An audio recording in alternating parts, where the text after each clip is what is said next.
السلام عليكم ورحمة الله وبركاته. نبدأ بلا إله إلا الله محمد رسول الله. صلوا على النبي يا جماعة. اليوم جايب لكم فيديو عن هاتف الكاتل 5023 اف.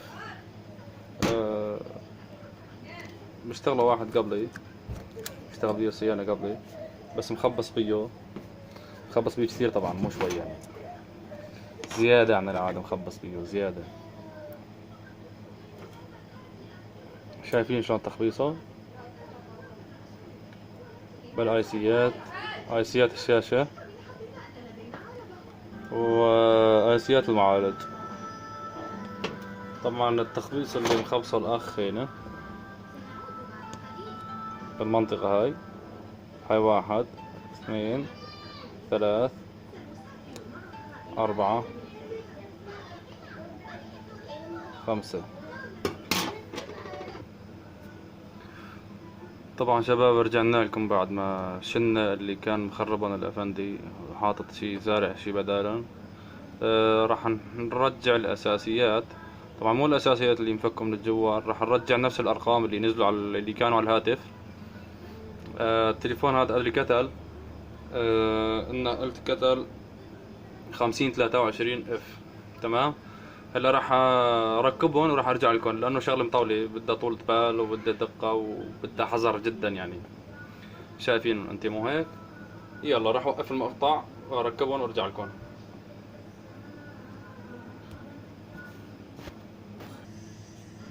طبعا شباب، رجعنا. هاي بعد ما ركبناهم،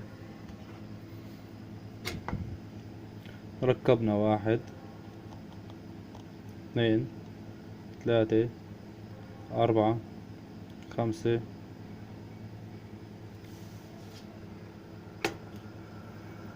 هذا السادس. طبعا هذول ما رجعوا يعني دغري مثل ما كانوا قبل. اعتذر على التصوير لانه شوي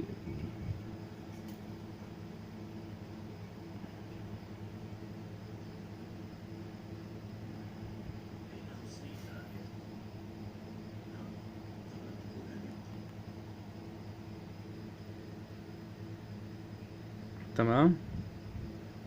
يعني ما رجعوا مثل ما كانوا، ولكن اهم شي انه يشتغل التليفون. طبعا ما كان لا يشحن لا يشتغل ولا نهائيا.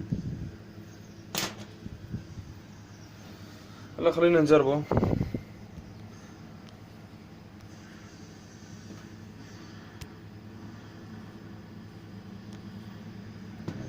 نحطه على الشحن، انه ما فيه كهرب. حاولت اني اشغله، ما فيه كهرباء، ما فيه شحن.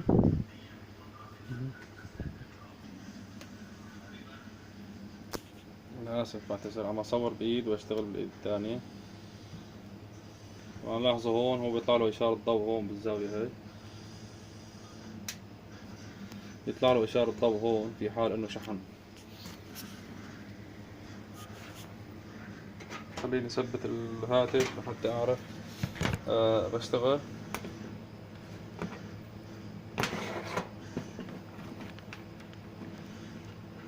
لأنه بطاريته ما شاء الله 5000 ملي أمبير.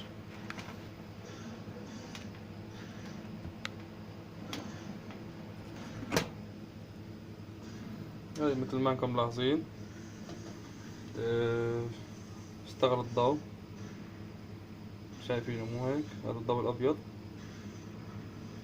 استنى لحتى تعبي شوي البطارية، بعدين بنشغله.